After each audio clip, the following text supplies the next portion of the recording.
Okay, so welcome to this session about question time, politicians, civil society, and science meet politicians.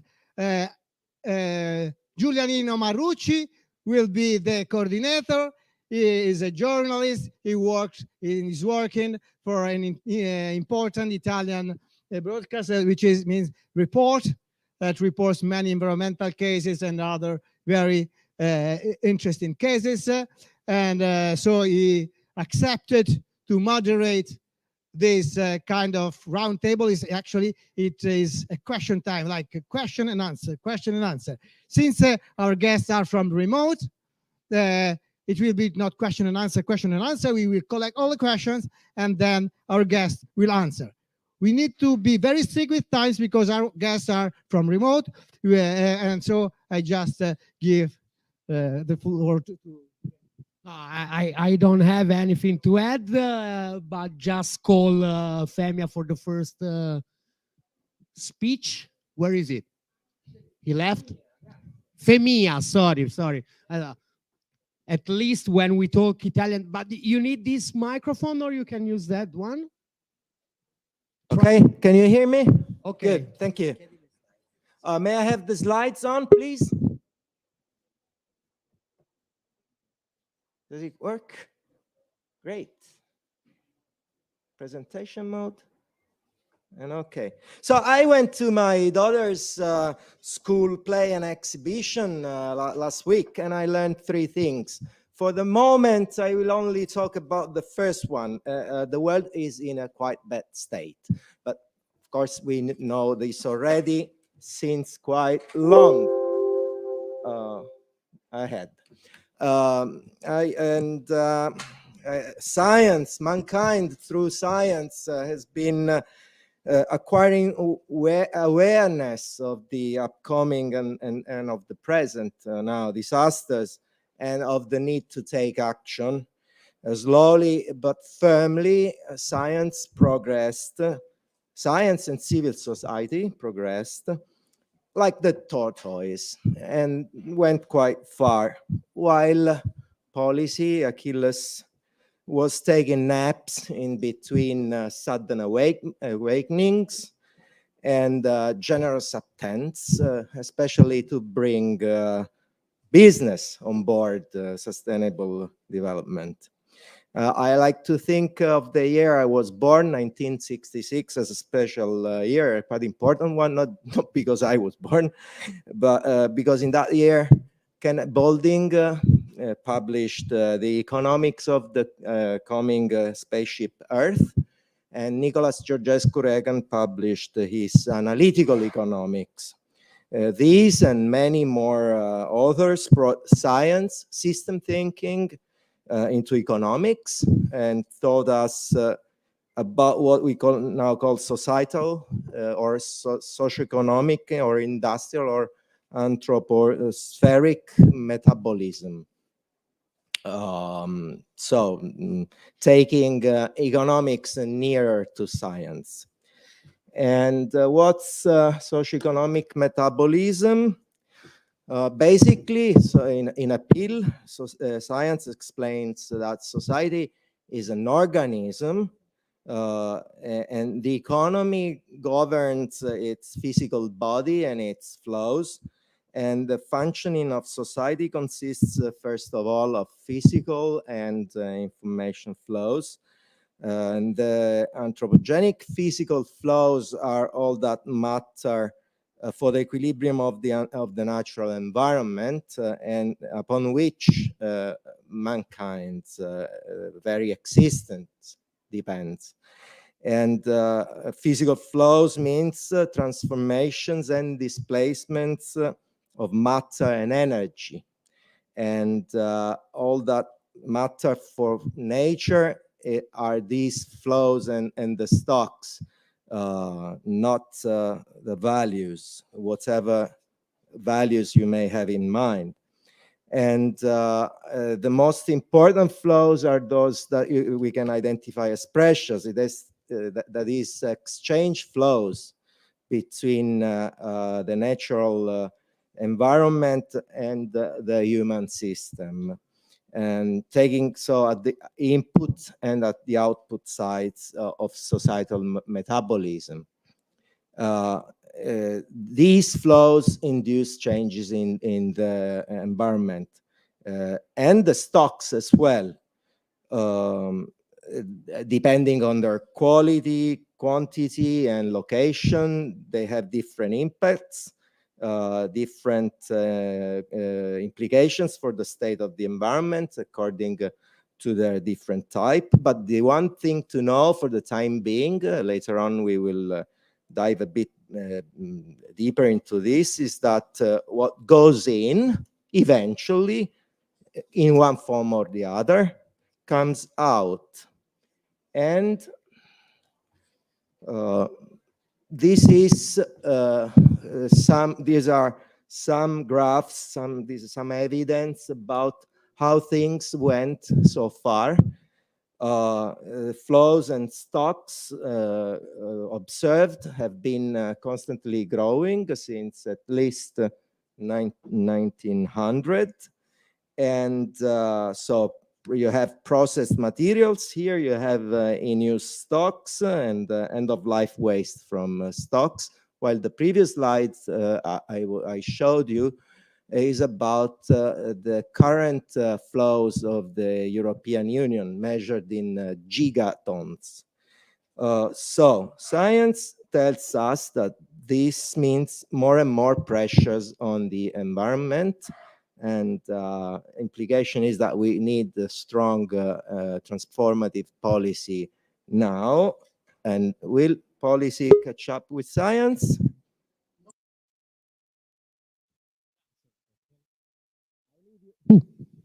For the moment, I leave you with this question. Yeah. I have the answer. Can I spoil it? No, it's no. Okay, now we have. We started. We have Enrico Letta with us from remote, and we can start with the question. First question is Miss Ruth Dinslage. Please come. They talk from there with their microphone there. Okay. Ruth Dinslage is an activist of an NGO, Italian NGO that called 24 Marzo, that works with in human rights field, together with a South American organization very famous globally, that is Parents for Future Movement. And she will start with the question for Enrico Letta. Hello, Enrico Letta. We can see it. Welcome. Hello, everyone. Good afternoon, Mr. Letta. My question is this one. The European taxonomy on sustainable finance is an important tool for targeting public and private investment in support of the ecological transition, the Green Deal, and European climate targets. However, in late 2021, the Commission included fossil gas and nuclear power among sustainable energy sources through a delegated act. Major public and private investors and stakeholders argue that this is inconsistent with the high level of ambition of the EU taxonomy and will severely damage its credibility. Mr. Letta, can we expect MEPs from your political party to oppose this delegated act, saving the taxonomy from greenwashing? Yes, my answer is yes. You can expect it. We will make all the questions, if it's okay for you. Sorry. We will make all the questions and then you will answer all together. Now we have Ferdinando Pezzopane, that is an activist for Fridays for Future from Turin. Turin? We say Turin or Turin? Turin Club.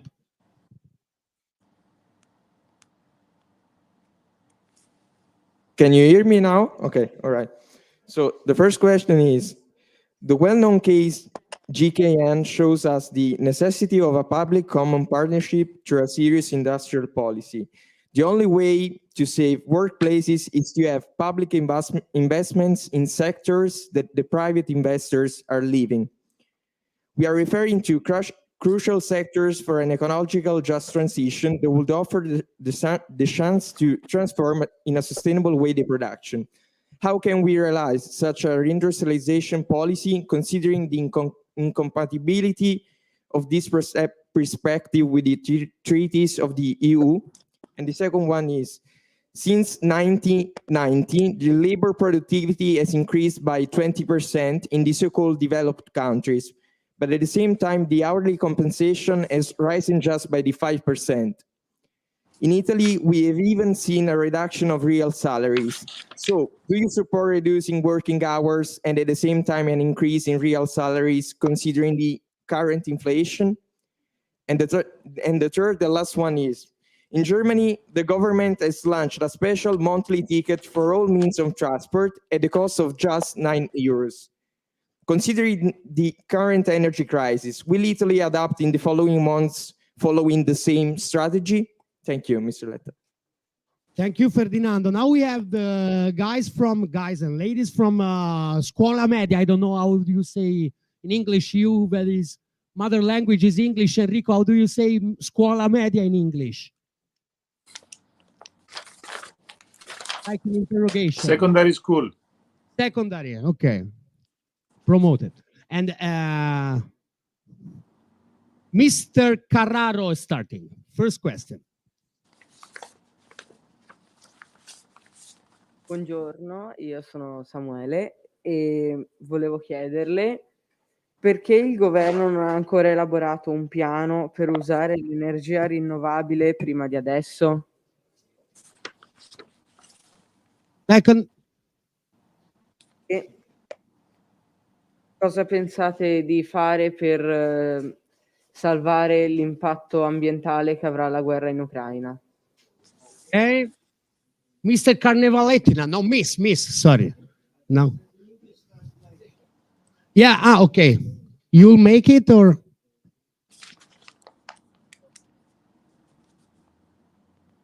No? Yeah, can you hear me? Okay. So for people who don't speak Italian, the first question was, why did the Italian government did not follow a plan to use renewable energies earlier? And how can you solve the impact of the war of Ukraine? Was that the second question, right? Yeah. Okay. That's okay. Now we have Miss Carnevaletti. Still from secondary school in Buti. Beautiful Buti. Yeah. Buti. I'm Alice, and my question is, what are the current programs to fight climate change? And hard question. Yeah, it is. Longo. Miss Longo is the last question from the secondary school from Buti. Pensate di riuscire a usare l'idrogeno come fonte principale di energia entro il 2030? They'll make the translation. Yes. Do you think you can use hydrogen as the main source of energy by 2030? Also, the first one was in Italian. I don't remember yet. Was still okay in English. Now we have Lamura. Where is it? I don't. A lot of questions. Very difficult to answer in 15 minutes. Hello. And it's not finished yet. I will shorten my question since it's linking to what Ruth already asked. And we'll go straight to the point of, I'm linking to the fact of like investments that I already incur in gas infrastructure increases and also import increases. How do you envision to deal with and reconcile interests of the gas industry with risks of stranded assets, dependency from Russia, and thus the need for social justice, both towards Ukraine and energy poor people in Italy? E Girolamo.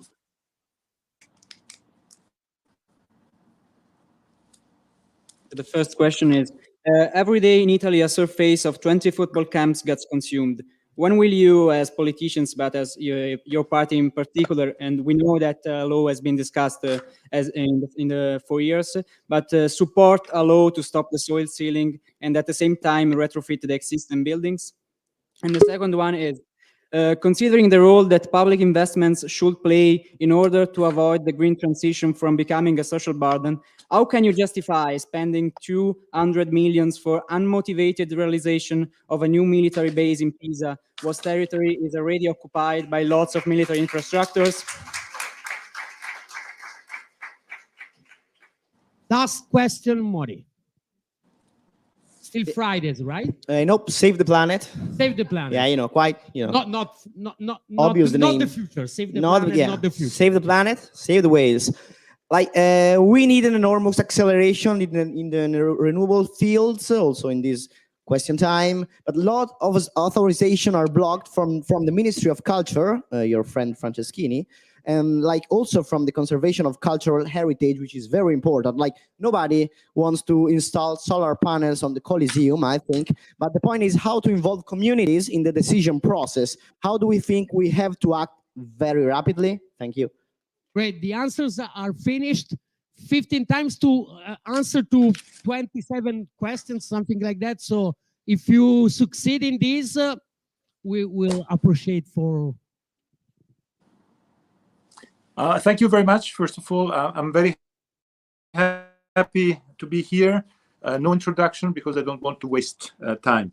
My first answer is yes, we will be against the taxonomy because we think that taxonomy decision that was taken at European level, it is not the right one, it is not the balanced one. So our member of European Parliament will vote against.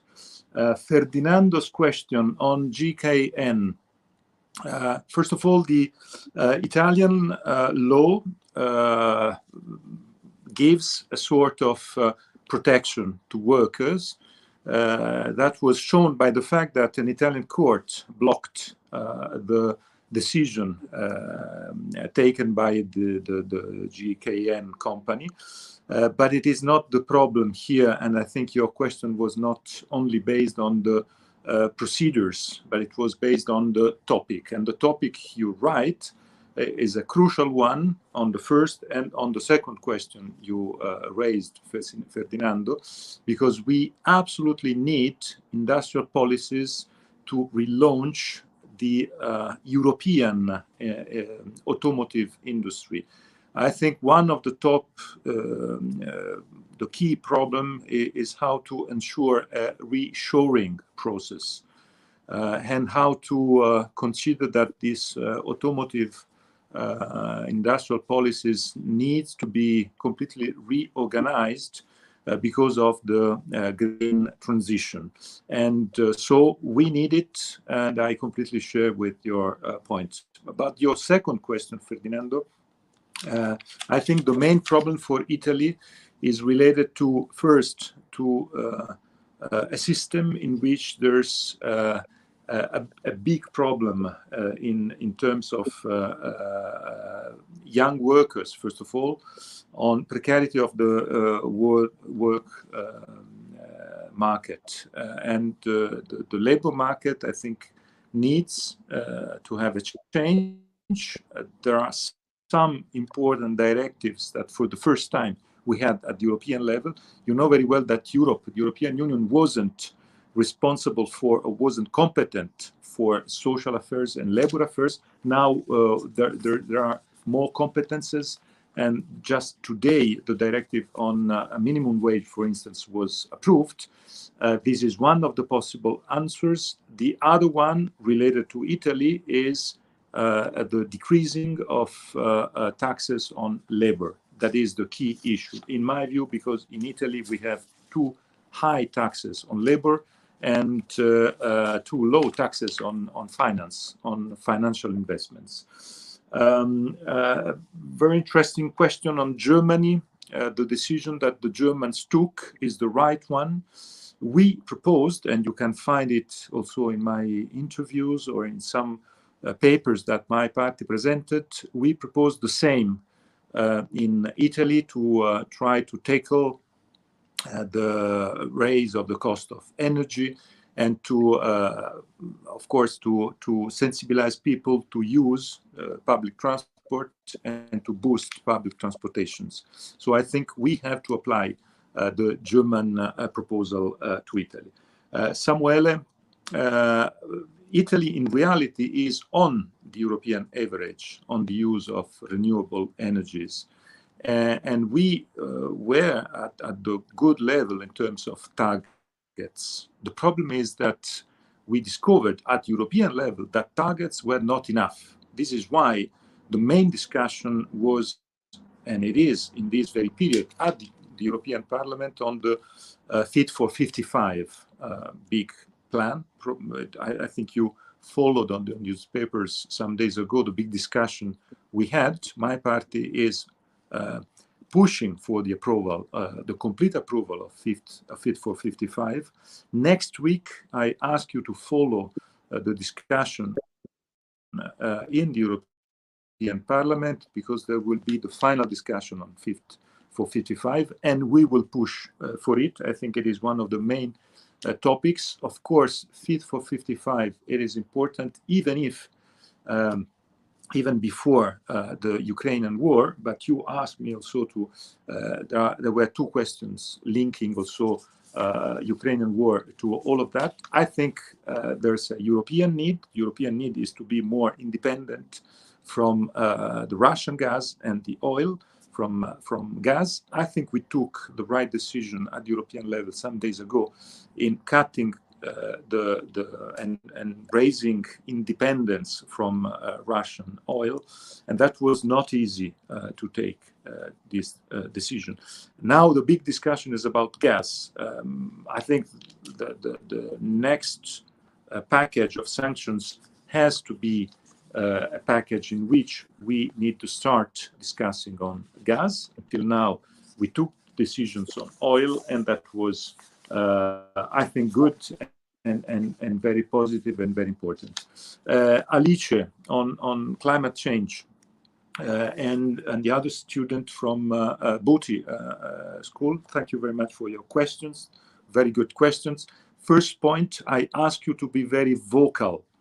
The fact that your generation was so vocal 3 years ago before COVID, it was a fantastic boost, but it is not enough because I see today, because of pandemic and because of the Ukrainian war and the Russian aggression to invasion to Ukraine, that the level of priority given to climate change, to the fight against climate change, is declining.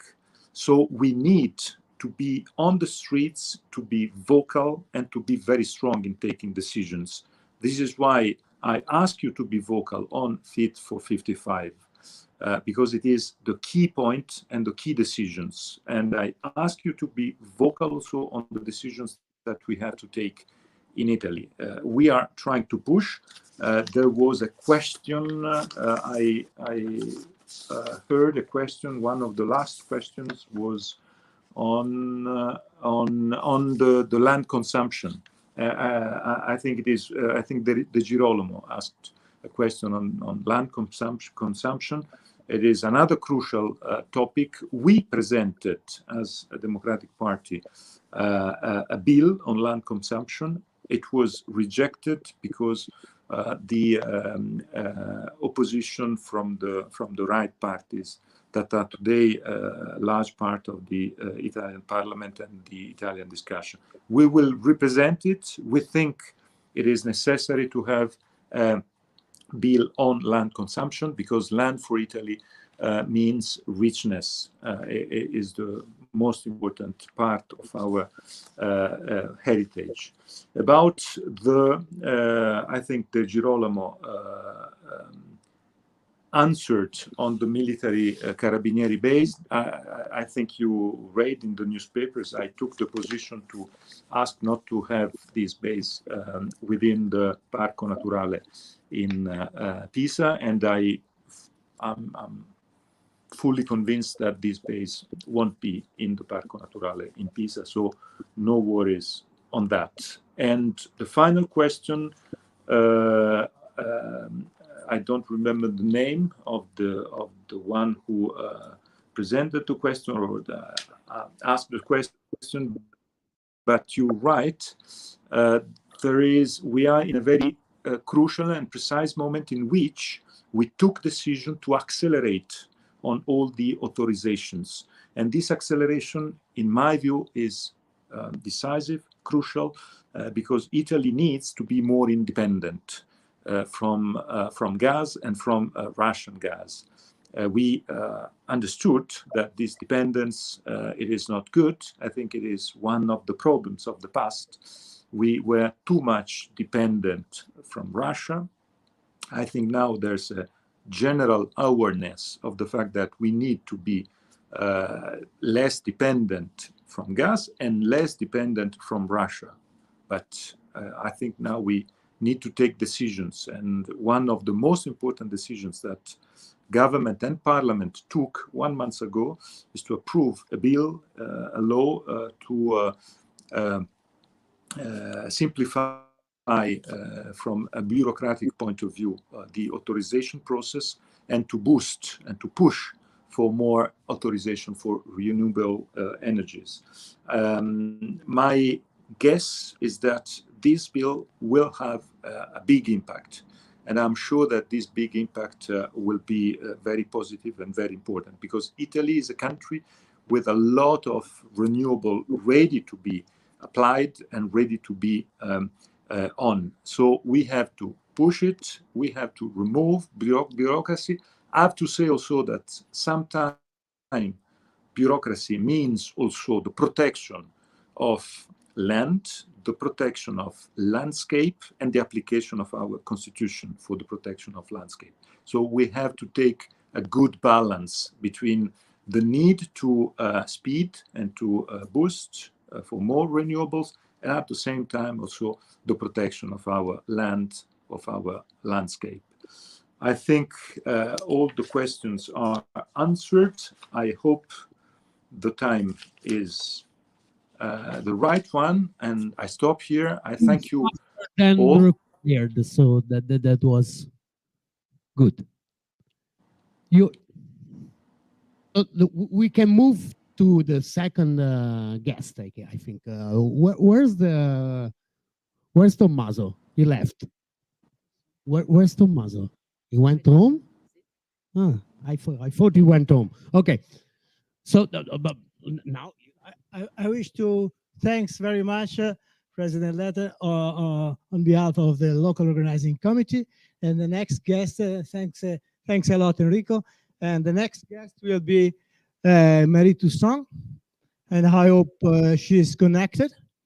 Thanks a lot, Enrico. Okay. Yes.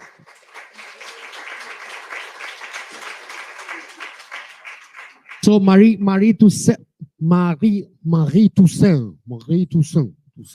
is a member of the European Parliament and co-founder of the association Notre Affaire à Tout.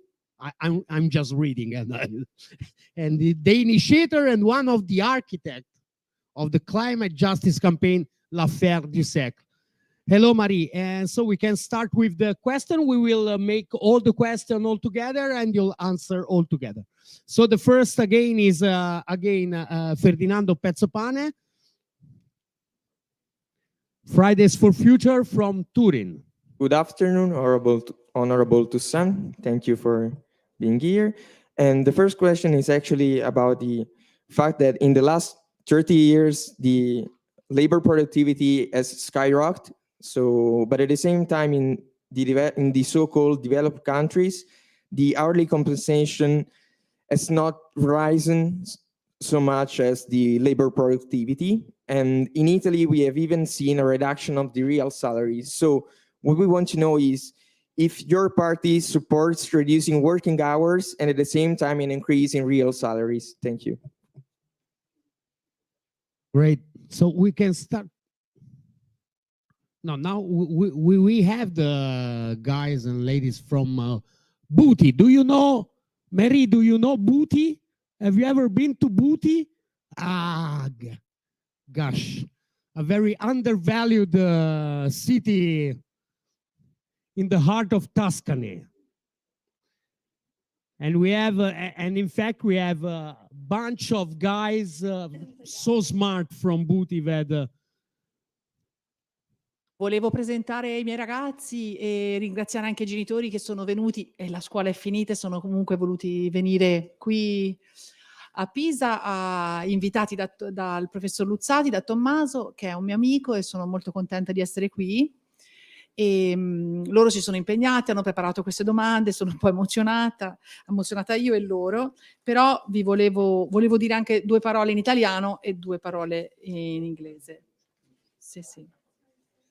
Se vuoi lo posso tradurre anch'io. Okay.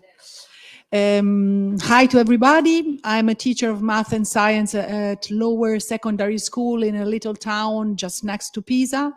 These are my students. My students are from 11 to 13 years old. I'm a teacher in a lower secondary school since 20 years ago.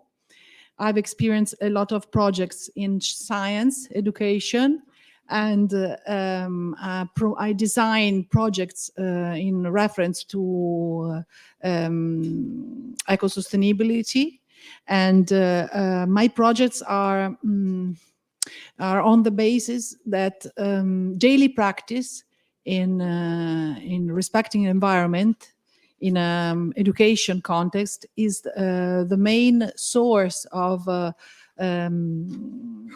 acquiring really respect for the environment.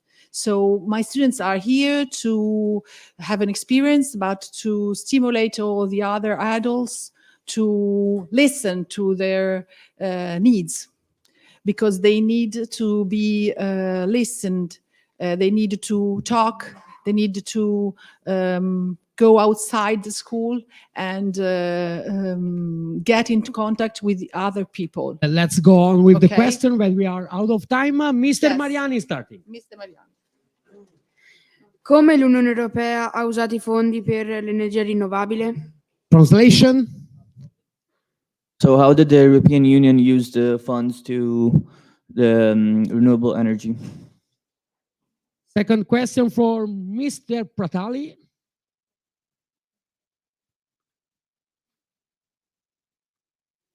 Quali sono i materiali selezionati per una transizione ecologica?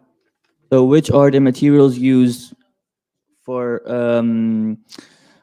this this environment transition, ecological transition? Yes. And Mr. Benedetti. Hello. My question is, why didn't you make why didn't you organize actions to save the oceans by pollution? Great.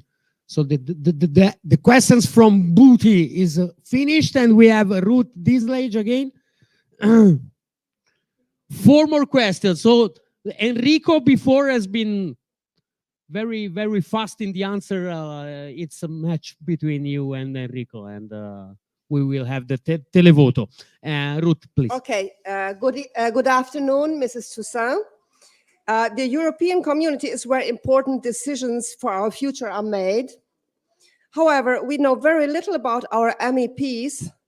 At election time, we are offered lists of candidates who are often unknown or have no connection with the local community. Once elected, we know little about their work in the European Parliament. Our emails go unanswered.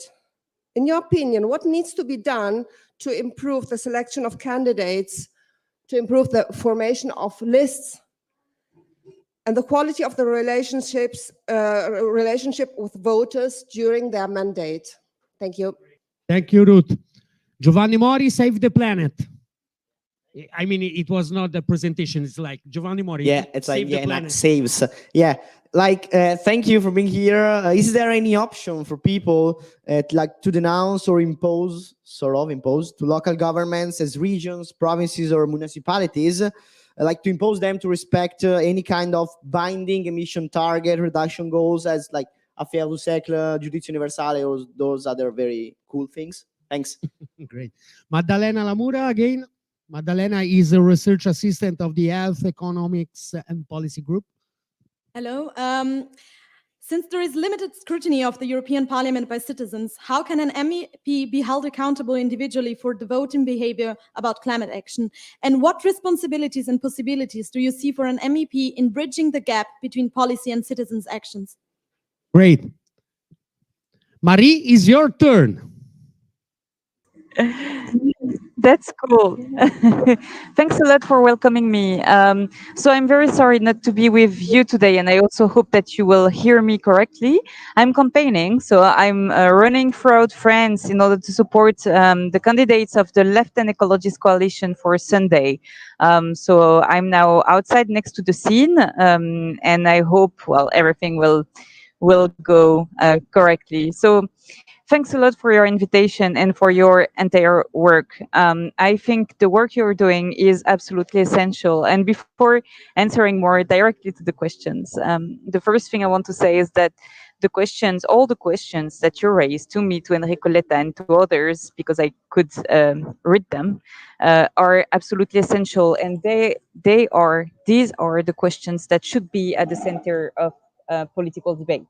This is not the case right now, but of course, we're living in a world with an economy that is destroying the climate, that is going beyond all planetary boundaries, an economy where we have rising inequalities and injustices to a level that we couldn't imagine a few centuries, but also a few decades ago.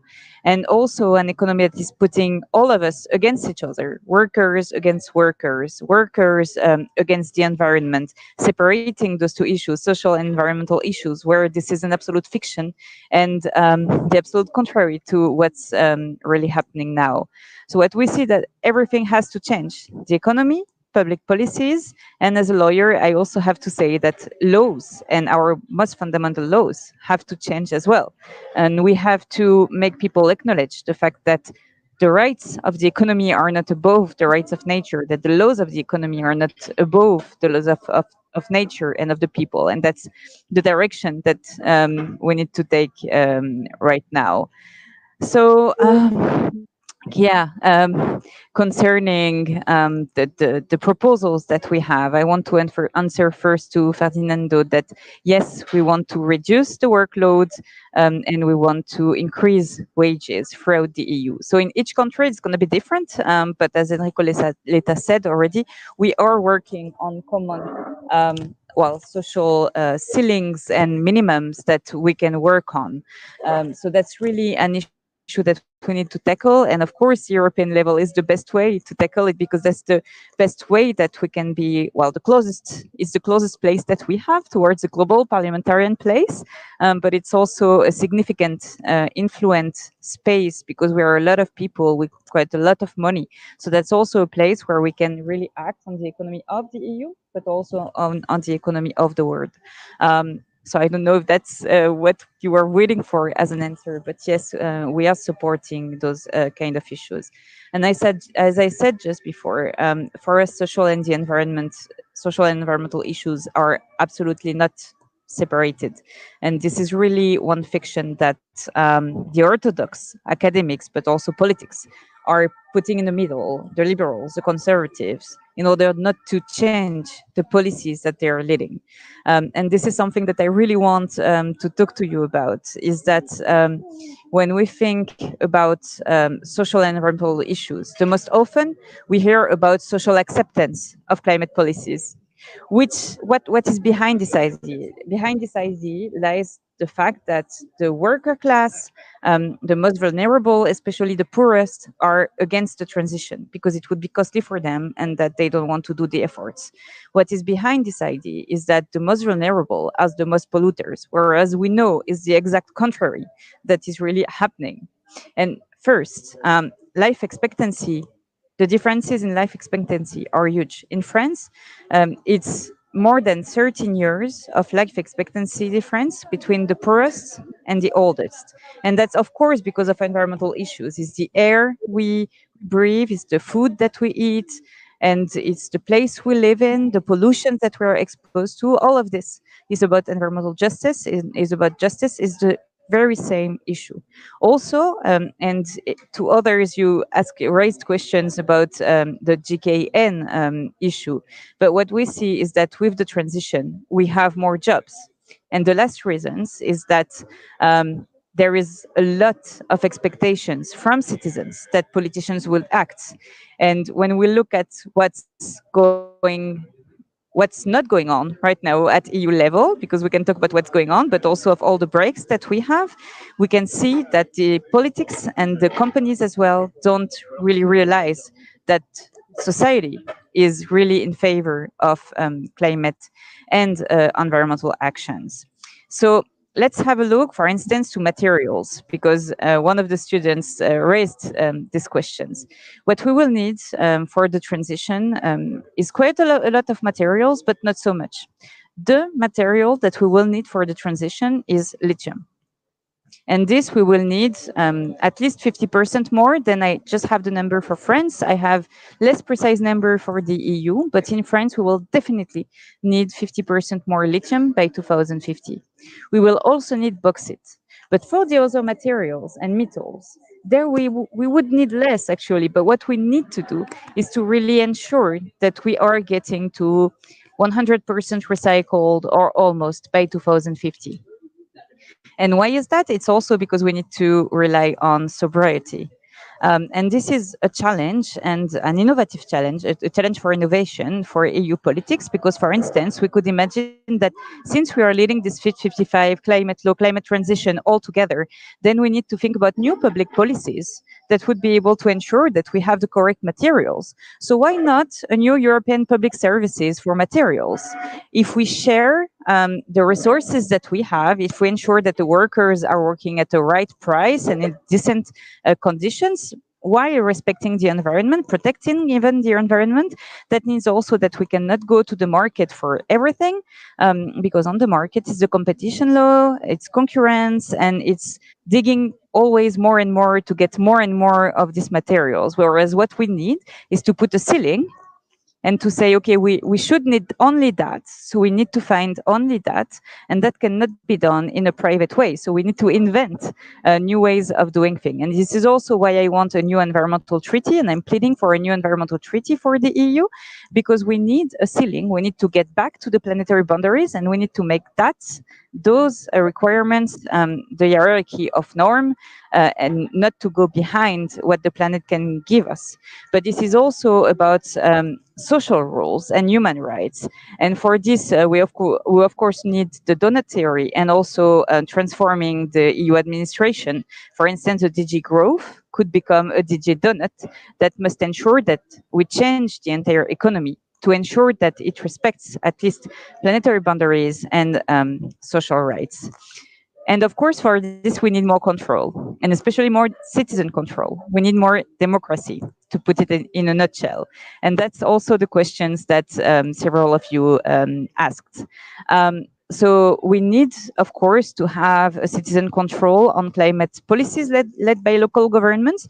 So here to Giovanni, I want to say that in France, we have some rules that we are now digging into to look at the way collectivities are establishing climate plans and respecting their climate plans. So we might have some actions in the future. We are really working on it with Notre Affaire à tous. However, the laws are not so binding. So this is also something that we need to ensure. In Italy, I don't know about the law. I worked with the Judicio Universale, I think that's it, but you know better than me the words in English, for the climate case in Italy. So we could finally have this Italian case.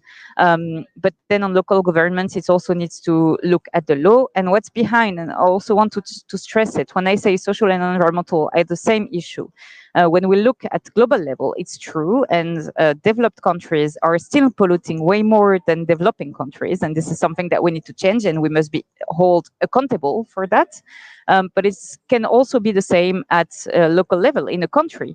For instance, in France, we have a very rich region, which is Île-de-France, and Île-de-France must do more, I believe, than poorer regions. So we also need to look at this equity repartition of the climate action and how people must be held liable, accountable for that. It relies also, of course, on what MEPs can do. And there, well, as Enrico Letta said, you have a role. It's you citizens who can look at the elected representatives and say, you are doing the right thing and you are not doing the right thing. And this is, well, the media must do it. And of course, we have a lot of work to ensure media independence and the fact that media have money to do their job and that they are dealing with the right issues and not only with hatred issue or whatsoever. But it's also about citizens being able to tell the representatives that they must act. And for instance, on the taxonomy issue, of which we were discussing a bit before, I believe that the fact that we had a lot of citizens sending emails, giving phone calls to MEP offices is quite important. And well, you talked about emails unanswered by MEPs. I have to say that for me, most of the time I answer to the emails when it's emails that I don't share the opinion with, that are, I don't know, fascists or stuff like this. I don't answer them, but I try to answer all the rest of the emails. And this you can also tell your representatives that they don't do like this, because this is a duty also that we have to answer our citizens. So that's to Ruth. But even when the emails are not answered, don't think that we don't see them. We have cyber actions. We have thousands of mails sometimes arriving in our mailbox in one day. It blocks all the rest. We cannot do anything. So of course we see them coming. So when you don't have an answer, don't think that this is not useful, because we hear that and we work with that as well.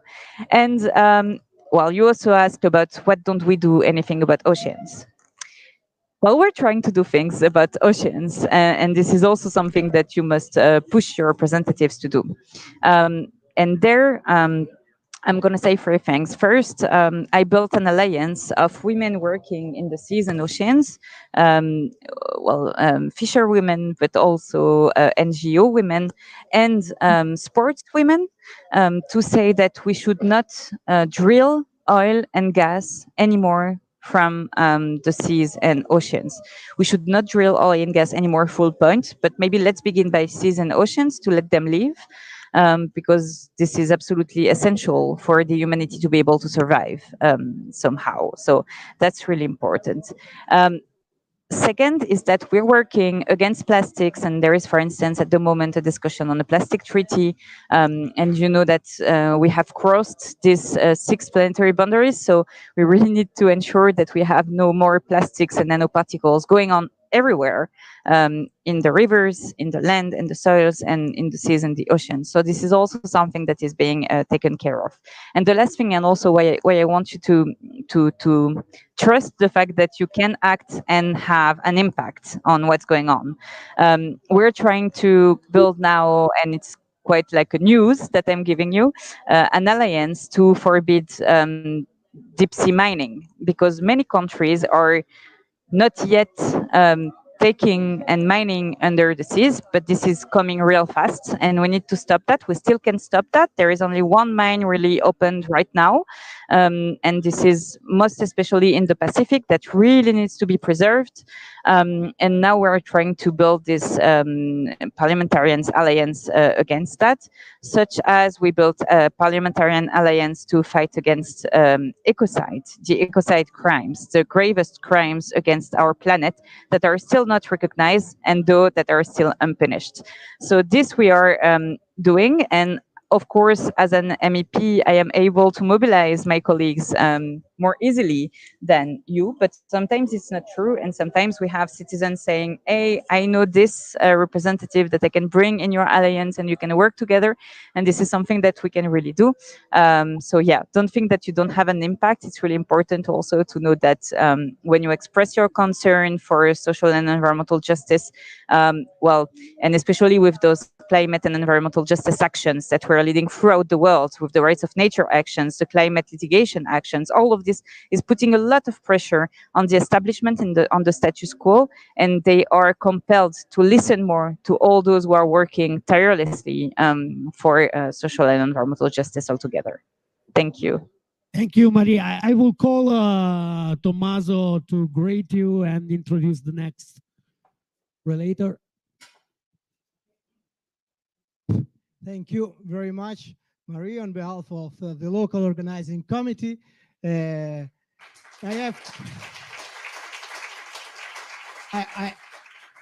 also have to say that when I invited Marie, she said, "Oh, I cannot. I have so many commitments." But then immediately say, "Okay, I will leave all my other commitments and come to Pisa for this special occasion." And so we appreciated very much enthusiasm for this invitation. And unfortunately, we have elections. And fortunately, yeah, it's a joke, of course. And this is the reason why Marie couldn't come, and could come only from remote, and Letta, Conte, and also Maupertuis, Nanette Maupertuis, who is the president of the Corsican Assembly. She cannot even show up from remote because they have many meetings because of the election. So thank you very much, Marie. Yeah. Thank you, Marie. Bye-bye. Yes. And Senatrice Patti Labate, she accepted to be here. Actually, she is also in the scientific committee of the conference. She is a bit an insider. A conflict. She wrote a book about ecological economics. She's also an expert of life cycle and selling all books. Two conflicts. And also an expert of life cycle analysis. And also she's a bossa nova singer and many other things. And and she's very active, and so she accepted this invitation, and we are very happy of. She thought it was karaoke. Yeah. So I would like to ask to the director to start with the bossa nova. So Senator will sing. Thank you.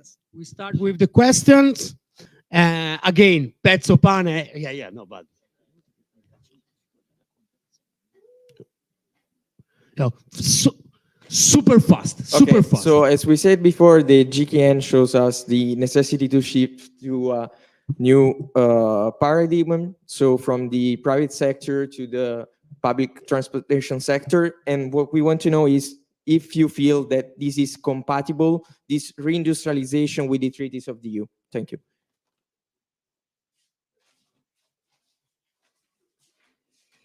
My question is that has been already made, asked, but that since 1999, the labor productivity has increased by 20% in the so-called developed countries, but at the same time, the hourly compensation has risen just by 5%. In Italy, we've even seen a reduction, as we know by the OCSE, from the OCSE, of the real salaries. So do you support reducing working hours and at the same time an increase in real salaries considering the inflation? And the second question is more actual and is about a policy that has been enforced in Germany, where the government has launched a special monthly ticket for all means of transport and at the cost of just €9. Considering even the energy crisis, will Italy adapt in the following months the same strategy? Okay, we had also another question from the ragazzi from Buti, but you will make it later because we have just 5 minutes before to call Conte that is driving, so we need to go.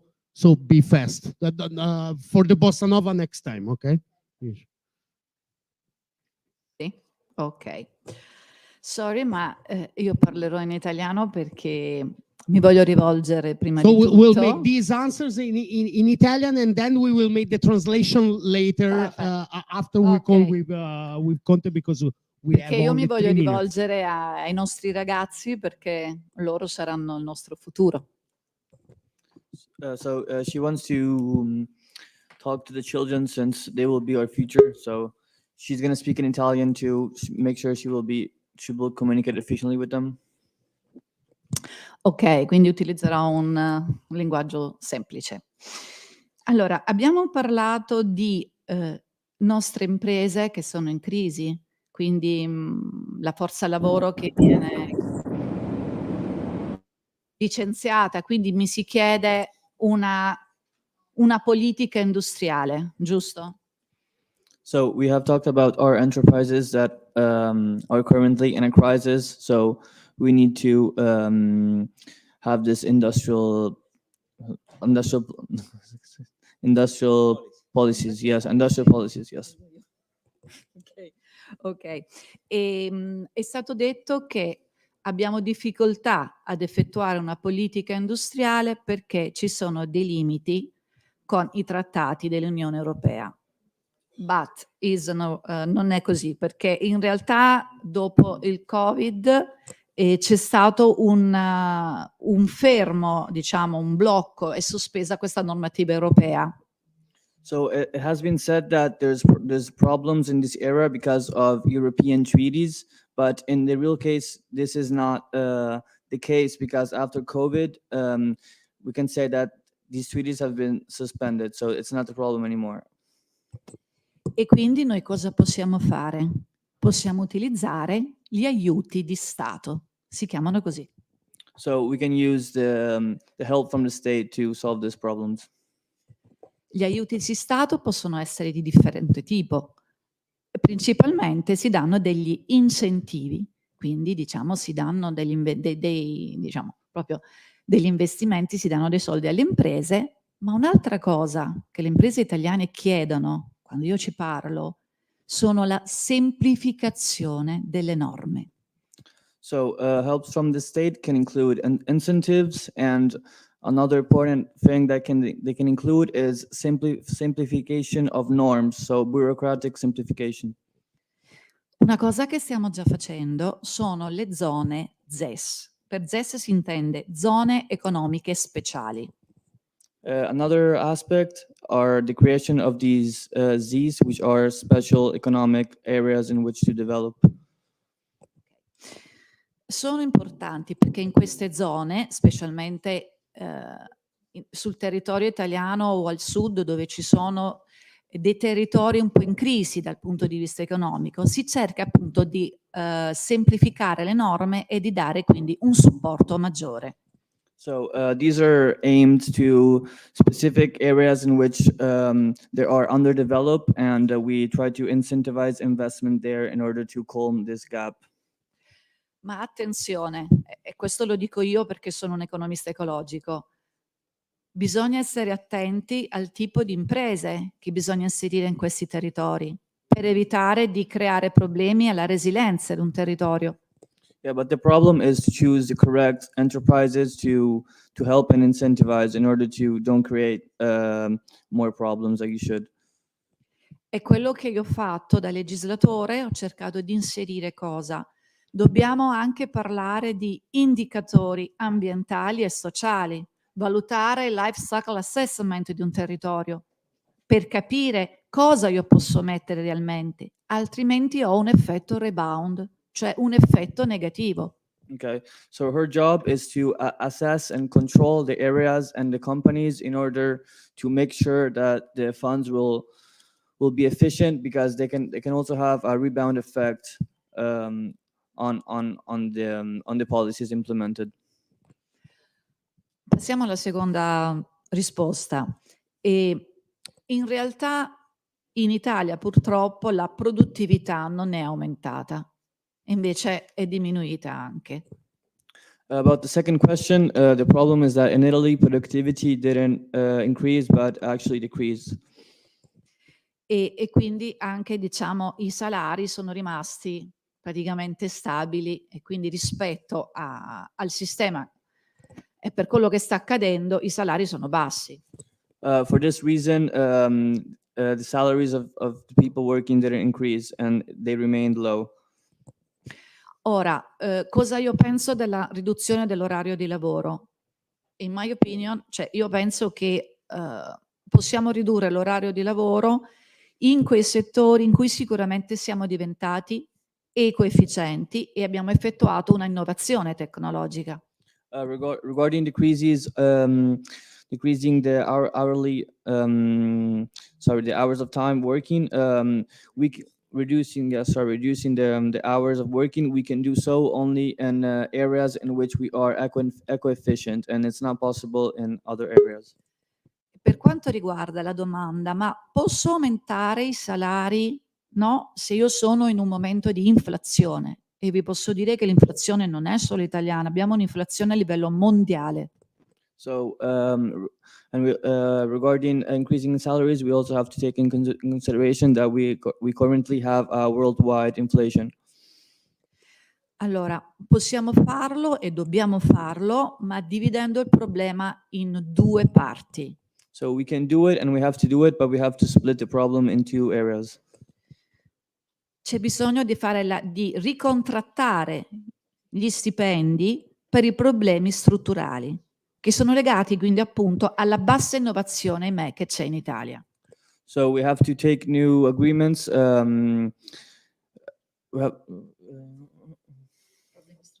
Okay, yes. Okay, we have to take new agreements where we have structural problems that are driven by the low efficiency of working.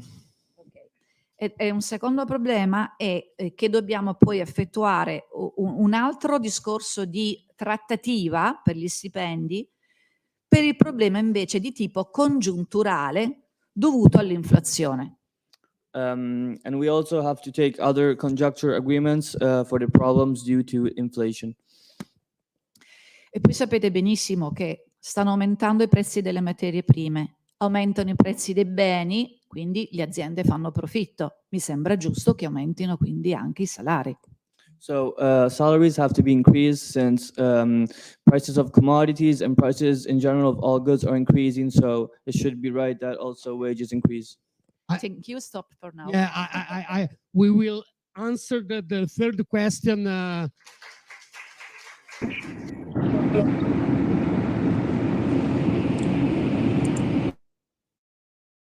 Driving.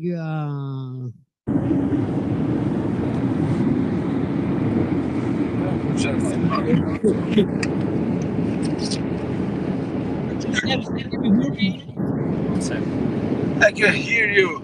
Oh, great. So we will make, we had like 10 questions, but we will make a lot less than that because you are not so comfortable in your car. So we'll start again with De Girolamo, that is an activist from Fridays for Future in Pisa. You can start. Okay. No, you cannot start. No, you can. Yeah. Action is so and so. Try to go on, and we'll see. Okay. So every day we know in Italy a surface of 20 football camps gets consumed. When will you strongly support the adoption of a law to stop the soil sealing and at the same time retrofit the existing buildings? I will say because of this complication that we will make one question. Okay. Can you answer to this first question?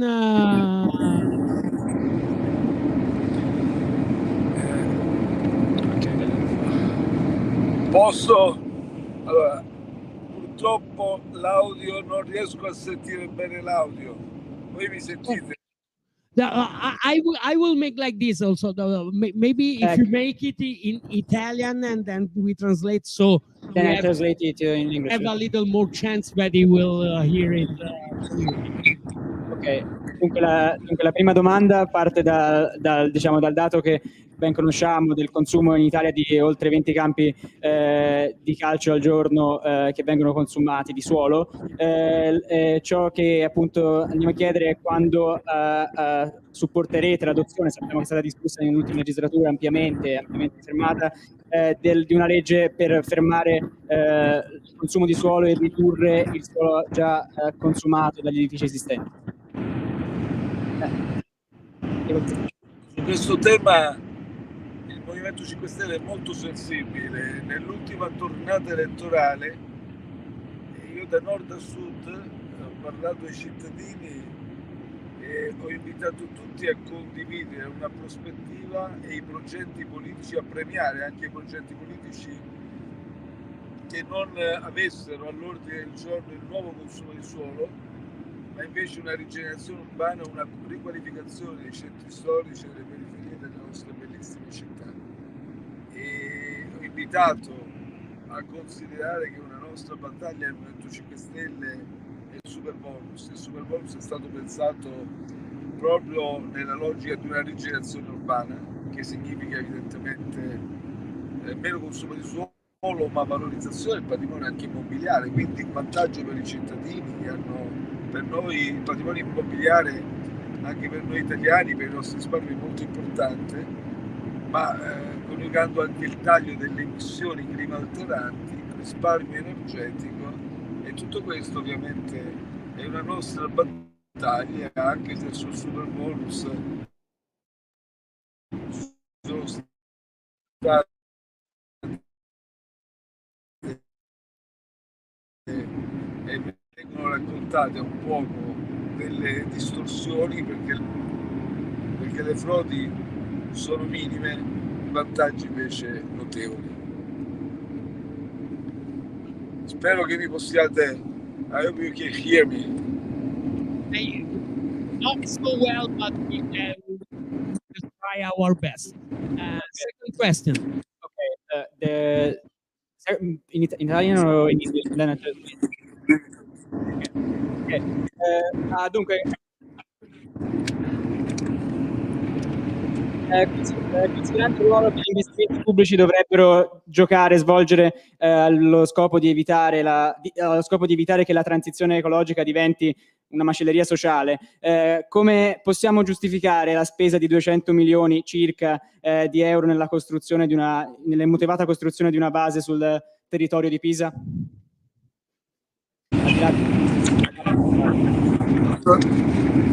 Per quanto riguarda il movimento, ha già ampiamente chiarito che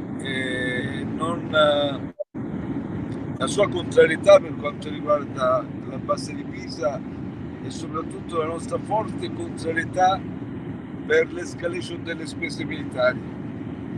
Noi siamo una forza politica che sin dall'inizio, pur di fronte al conflitto ucraino, abbiamo detto di aiutare, assolutamente dobbiamo aiutare la popolazione ucraina, però non accettiamo che questo diventi l'occasione e l'alibi per favorire quella corsa al riarmo che ovviamente hanno preventivato molte industrie militari e anche molti governi. Abbiamo invitato il nostro governo a non accettare questa corsa al riarmo e quindi a scongiurare un'escalation militare che non è quella il nostro obiettivo.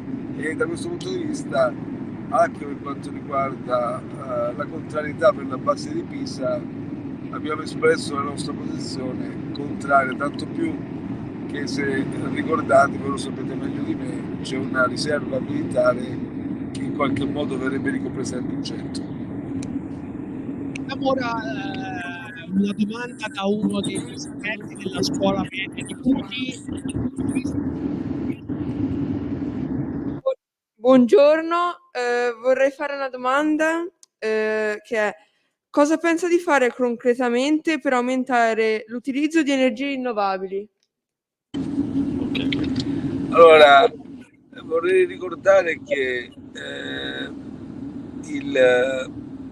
abbiamo, nel momento più duro della pandemia, il mio governo, il Conte 2, si è impegnato in Europa per vincere le resistenze di molti stati e ottenere una risposta europea con il Recovery Fund.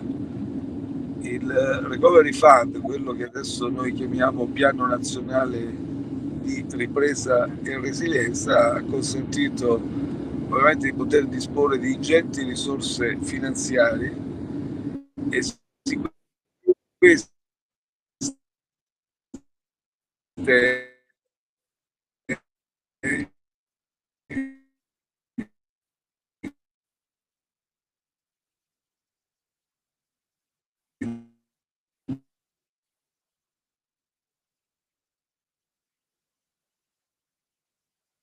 E l'altra Cristiano. domanda, che pensate di fare per aumentare la copertura del campo? No, scusami Giuseppe, perché non ti abbiamo sentito quest'ultima, dall'ultimo minuto sei un po' scomparso. E ora non sentiamo l'audio.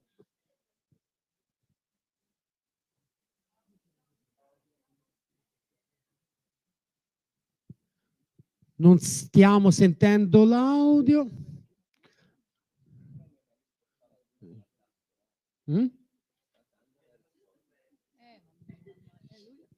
Va interpretato il labiale, visto? Eri... Interpreta.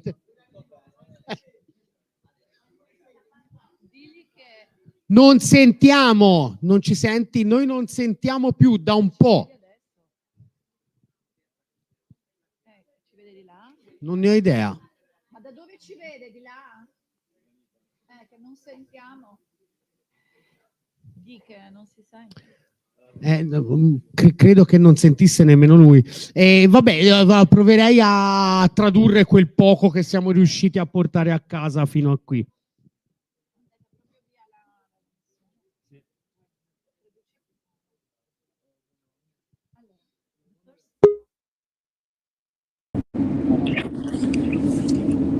Mi sentite adesso? Cercherò di essere breve perché mi scuso davvero per la qualità della connessione. Dicevo, per quanto riguarda il Recovery Fund, del Piano Nazionale di Ripresa e Resilienza, ben 60 miliardi sono destinati alla transizione ecologica e le fonti rinnovabili, gli investimenti in fonti rinnovabili saranno, diciamo, la parte preponderante. Noi poi ci siamo, come Movimento 5 Stelle, sempre battuti per massicci investimenti nelle rinnovabili, a prescindere dalla pandemia e dal conflitto ucraino. E quella è la strada che dobbiamo intraprendere e io l'ho detto da subito, anche adesso che c'è la crisi energetica, la risposta non può essere il ritorno alle centrali a carbone, non può essere la trivellazione nei nostri fondali marini per cercare nuovo gas, ma deve essere appunto un massiccio investimento, anzi dobbiamo accelerare gli investimenti nelle fonti rinnovabili e da questo punto di vista quindi siamo molto determinati a farli. Ti ringrazio molto per averci provato con tutte le... in ogni modo, grazie mille. Ora traduciamo queste in inglese. È abbastanza complicato questo collegamento. Grazie veramente tantissimo Giuseppe, buon viaggio, buon lavoro. Grazie a voi. Prego. Okay, so I will start with the last question because it's more fresh and I just hope I remember everything more or less. Okay, regarding the last question, which was what do you plan to do concretely to increase the use of renewable energies? So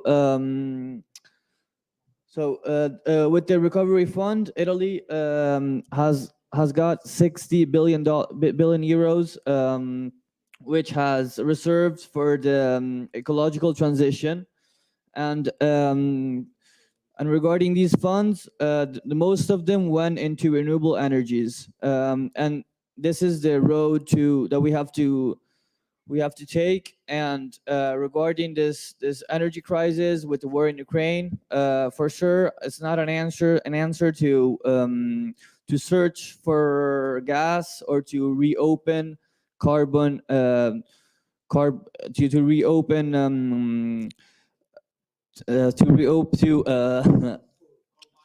yes, coal mines, yes, exactly. And so the road has to be renewable energies, and they are at the center of this new project. So this was regarding the last answer.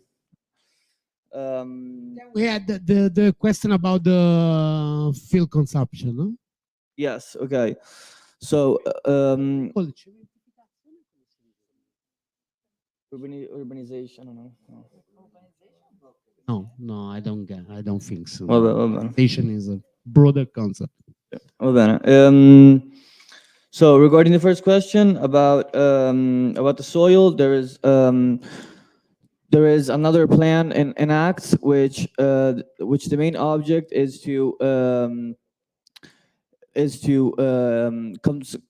to decrease the consumption of soil and to valorize valorize what we have, especially regarding real estate, and so to there is decrease the consumption of soil. Okay.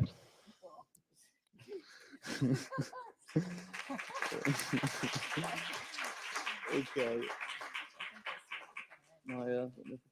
We had the question about the military base in Coltano.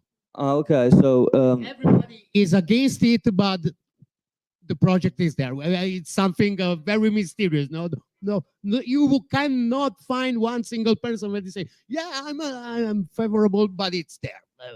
Actually, It's your fault. I see it. It's you. to be precise, Mr. Letta said it will not be in the park. Yeah.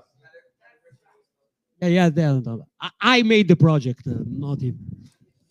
And also Conte said that it won't be in the park, and he also said that we don't have to increase expenses in the military and in the defense. So that's what he said regarding military expenses. That's it. Yeah. Yes. Okay. So before going get my English is very good. I've never been able to finish a sentence in Italian, so guess it in English. But before going back to you, I don't know if you will say it like that. Coming back to you, we had a greetings from Patrizia Almapacini. Where is she? Huh? Online again. Okay.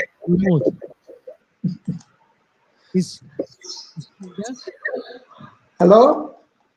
Okay. No. Because Maso make fun of me. Okay. So we don't have Patrizia Almapacini, but Fabrizio Vitale, Unione Industriali. Hi, Fabrizio. Just 5 minutes greetings from this organization in Pisa.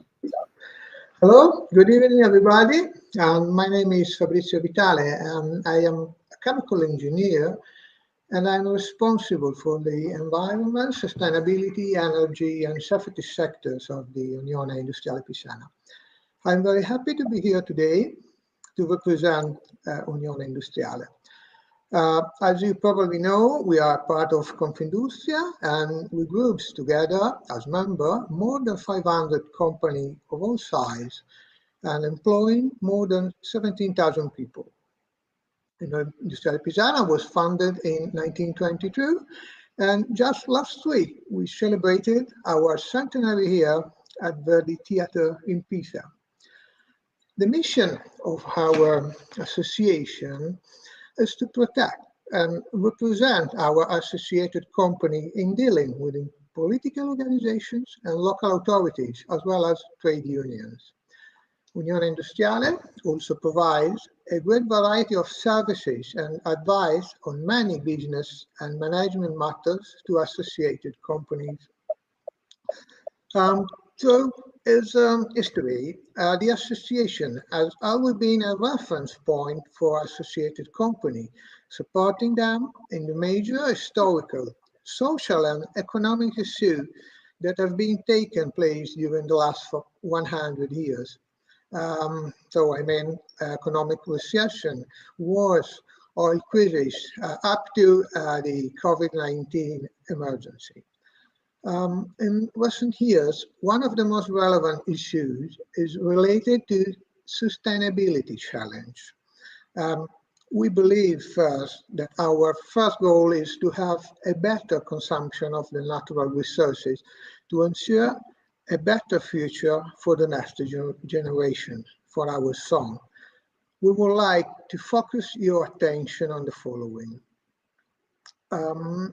You know that the Earth Overshoot Day, that is an initiative of the Global the Global Footprint Network, marks the date when humanity will use all the biological resources that Earth regenerate during the entire year. This year, Earth Overshoot Day lands on July 28th. For Italy, this day is May 15. As you are aware, in 2015, the Agenda 2030 was signed, and the agenda set out 17 Sustainable Development Goals, which are part of a broader program of action consisting of 169 associated targets to be achieved in the environmental, economic, social, and institutional domain by 2030. For instance, no poverty, quality education, gender equality, climate action as a few examples. As Unione Industriale Pisana, we promote to local authority the Sustainable Development Goals of Agenda 2030. For this purpose, the association promoted the creation and signing of an ASVIS agreement. ASVIS is for Italian Agenda for Sustainable Development, and we made this in accordance with local authorities, Chamber of Commerce, University of Pisa, Scuola Superiore Sant'Anna, and Scuola Normale. I would like that you know that Unione Industriale Pisana was the first among Confindustria Association to sign an ASVIS agreement, and we are proud of this. We also, as a Unione Industriale Pisana, we have established a product group called Circular Economy. It's consisting of companies operating in waste and energy management with the aim to promote the best practices in these sectors. We believe that Tuscany has excellent knowledge on circular economy management and waste recycling. In addition, I would like to say you that during our centenary anniversary celebration, we established for the first time a sustainability award based on the evaluation criteria of B Corp certification. All these actions are necessary to raise awareness among our associated companies on sustainable development goals. We are involved also in various activities with local school and university to raise awareness of sustainable goals agenda among our younger generation, especially for gender equality. This year also we promote a safety management system in small and medium-sized company, providing to our associated company the training plan of ISO 14001 certification, and this is a certification to promote the safety for our associated company. However, the big challenge for an Italian company now is managing high energy cost, because Italian companies compared to European companies suffer the lack of energy policy by Italian government in the last 30 years. Italy has preferred to delegate the production of energy to other European countries in whatever form it's generated, so have a non-green energy, buying it from other countries. In Italy, many forms of energy production, including the greenest, such as wind turbines, photovoltaic or geothermal plants, are often being hindered. Over the years, companies have tried to reduce energy consumption by optimizing production. But despite this, in the manufacturing industry, the energy cost item remains very, very significant. And there are sectors where the use of gas for production is essential, such as the glass or paper industry. This situation creates a paradox. Companies do not meet customer order demand because of high production cost, generating high cost to the end user. So I would like to thank you for your attention, and hope to see you again for the next conference of the European Society for Ecological Economics. Thank you. Thank you, Fabrizio. I especially appreciated your background. How do you make it, that background? Sorry, could you please your question, please? It was just a joke, don't worry. Thank you, Fabrizio. So we will go back to our Pativ, and now he's singing. What? No. And singing and dancing and singing. So she still had to finish the first round of questions, and yeah, but finish it. You had it. Remind us what was the question, because now.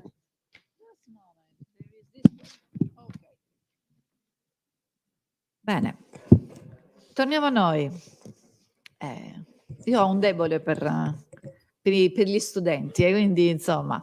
Allora, ragazzi, mi avete chiesto che in Germania i mezzi di trasporto il governo li ha posti tutti a soli 9 euro per poter chiaramente considerando la crisi energetica. Quindi mi avete chiesto, lo possiamo fare anche in Italia? So in Germany, public transport has now has a very reduced cost, and the kids asked if it's possible to do this also in Italy. Allora, grazie per averci dato questo spunto. Io lo porto in Parlamento, lo porto in Senato, è una bella cosa, no? She thanks you for the proposal, and she will as well propose it. So yes, she will bring it to the parliament. But, però, quali sono i problemi? Dobbiamo però, come dire, iniziare a fare formazione e anche educare, a mio avviso, tutti i cittadini a utilizzare i mezzi pubblici e non andare da soli in un'auto. The first point is also we have to educate people, so to use public transportation and not use the car alone, as an example. E poi i mezzi pubblici, ma quali? Perché devono essere ecoefficienti. Oddio, io un aereo non lo vedo ecoefficiente, anche se appunto siamo tutti insieme. Se per mezzi pubblici intendiamo un autobus elettrico, sono d'accordo. Also, we have to understand which are public sustainable transportation, such as airplanes are for sure not, but electric buses can be for sure. Quindi fra autobus, tram, sicuramente elettrici, la mobilità sostenibile, però dobbiamo migliorare sicuramente il servizio all'utenza. Altrimenti, anche se facciamo questa cosa, potrebbe non andare bene e non essere utilizzata. So we have to improve the sustainable public transportation. If not, it's not helpful, and people won't use it. Won't use them. Perfect. New step. Yeah, we had the second round of question, and we can start again from again Miss Pratali now.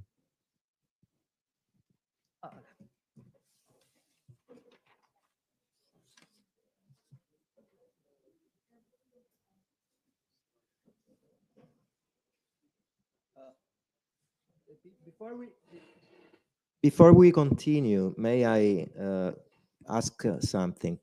How many people who don't understand Italian are in the room? 4, 5. No, you do understand Italian. You don't understand English. You don't understand English. How many people are in the room who don't understand English? Se non capite quello che dico, che ho detto, alzate la mano. Ok, everybody understands English here. Tutti? No. Quanti non capiscono l'inglese? So who Okay, we can continue in English then. Go on. Quali sono i vostri piani in Italia per la transizione ecologica? I will make one. So which are your plans in Italy for ecological transition? Rispondo subito? Yes. Perfetto.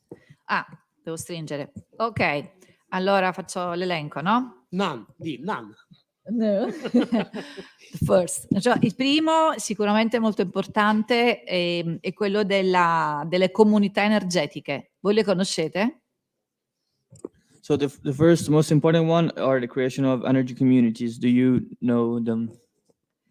Comunità energetiche significa essere dei prosumer, quindi produrre e consumare energia, staccarsi dalla cabina secondaria con pannelli fotovoltaici, produrre da soli, consumare energia e quindi appropriarsi di una cosa importante: la comunità si produce da sola la sua energia. So the main point is that people can be independent and not linked to energy. So be independent energy wise. Una seconda cosa, io mi sto occupando con una legge adesso, con una proposta di legge, dei gas fluorurati. Sono dei gas serra molto pericolosi nella catena del freddo, quindi nei frigoriferi che vedete nei supermercati, e sto cercando di dare un incentivo con un credito d'imposta per cambiarlo e utilizzare un gas che non sia un gas serra, ma sia un gas naturale. So she's currently working with a greenhouse gas, which is used for refrigeration, and she's proposing to make a transition to a natural gas, which is less a problem for the environment. Un'altra cosa, un'altra proposta di legge che sto portando avanti è sui droni, perché i droni non c'è una norma, si dice c'è un vuoto normativo e dobbiamo poterli utilizzare nel modo giusto anche per fare l'analisi del nostro ambiente, valutare la qualità dell'aria anche nelle nostre città, per la nostra salute e anche per esempio per capire se ci sono delle discariche abusive. I droni riescono a trovarle. So another proposal that she's making is about implementing the usage of drones. Drones can be used to control the quality of air, or also to see if there are illegal places where trash is put. So drones can be helpful for the environment. Maddalena again. One of your stated goals on your website is that you want to bring a systemic and nonlinear approach from scientific insights into policymaking. Which obstacles as well as facilitating elements have you encountered so far? Questa... Ah, dov'era questa qua? Aspetta. No, invece ci piaceva molto. Però non ce l'abbiamo. Esatto. Rifaccela a braccio in italiano. Sulla sua pagina ho visto che uno degli obiettivi è quello di portare una visione sistemica e non lineare dalla scienza nel policy making. Thank you, sorry. Sono stata disattenta. Ok, this is important. Allora, la visione sistemica è qualcosa di fantastico, perché finora noi abbiamo visto tutto in modo lineare, no? Le vuoi tradurre? Okay, so systemic is good. Systemic. So so this is systemic approach. In my opinion, the systemic approach is the topic because it connects in the environmental, the society and the economy, ok? Quindi tutte e tre insieme, ambiente, economia e diciamo e la parte sociale. E quando io cerco di parlare di approccio sistemico in politica, non mi capiscono molto. So when she tries to propose this systematic approach in politics, nobody seems to understand her. Io dico sempre che la scienza, in questo, adesso stiamo parlando appunto di economia ecologica, questa scienza e la politica viaggiano su due binari paralleli. She always says that science and so ecological sustainable economy, so science and political have to move along parallel lines. Vi racconto una cosa proprio mia. Una volta ho fatto un emendamento per le isole minori per inserire non il fotovoltaico, perché erano isole, ma il moto ondoso. Il ministero me le ha bocciate perché secondo me non aveva capito di cosa stavo parlando. So once she proposed in this isole minori, which are small islands in Italy, so a sustainable approach to energy, not solar panels, which are easy to understand, but producing energy in the water, so with the waves, more or less. And but she thinks that the parliament they didn't even understand her, so that's why she got refused. E quindi difficile, ma io ci provo. Invece quando parlo con i miei studenti di economia, di approccio sistemico, loro vogliono imparare, ecco perché voi siete nel nostro futuro, e capiscono, e per questo io insegno anche con questo libro, perché dovete diventare i green manager del futuro. So she says that talking about the systemic approach is much easier to her students, and they understand it, not as politicians, not as the politic people, and so this is important because we are the future as students. Chiudo con questa cosa. Io vi lascerò questo libro, lo lascerò alla vostra insegnante, così lo leggete, e altri, secondo me, 2 documenti importanti che ci fanno capire che cosa dobbiamo fare per il nostro futuro, per me, sono l'enciclica Laudato Si di Papa Francesco e Fratelli Tutti. So to conclude, she will give to you students this book, and she also suggested 2 other readings that you should do, which are i libri che voi Ok, sì, uno è Laudato Si, e sono encicliche di Papa Francesco, e l'altro è Fratelli Tutti. Perché? Perché questo? Perché in Laudato Si ci sono i concetti base dell'economia ecologica. Papa Francesco li ha sposati in pieno. E nel secondo, Fratelli Tutti, perché se noi parliamo di economia circolare... No, so the Pope and the Pope addresses very well the topic of circular economy. So this is why you should read this book. Okay. Economia circolare non è solo rifiuti che diventano risorsa. It's not only a waste that becomes resource, ma è anche mettersi insieme in modo circolare, essere uniti, scambiare tutte quante quelle che sono le informazioni per poter creare un modello nuovo economico. but it's also to meet each other, unify, and exchange information to create a circular model. Io chiudo con questa frase. Secondo me la cosa importante da cambiare è una cosa: collaborazione e non competizione. To conclude, she thinks that a thing to change is cooperation and not competition among us. Sorry, mi dicono che c'è una domanda di questa ragazza, certo che la vogliamo sentire. Dai, dacci. Vai al microfono, anche cara. Qua, sì. Anche qui, vieni qui. If we don't do... I am Carlotta. If we don't do anything against pollution, how do you think we will be in 30 years? Staremo molto male. Staremo molto male e per questo, come dire, io credo che la prima cosa è insegnare a voi giovani i metodi e i nuovi indicatori, perché se noi non misuriamo che cosa e dove dobbiamo cambiare, come facciamo a cambiare questo modello economico? So the question was, what will the world be if we don't do anything against pollution in 30 years? And she said that it's very important to teach, especially the younger generation, which are the indicators in order to understand which are the problem, and in this way we can tackle them in a more efficient way. E quindi 30 here significa 2052 e non raggiungiamo la neutralità climatica. And if we don't speed up in 30 years, we won't achieve the energy neutrality. E vi racconto però una cosa mia, che quelle sono più simpatiche, no? La politica fa un passo avanti e a volte un passettino indietro. Perché? So politics may do a step forward, but also a step back. Why? Faccio un esempio.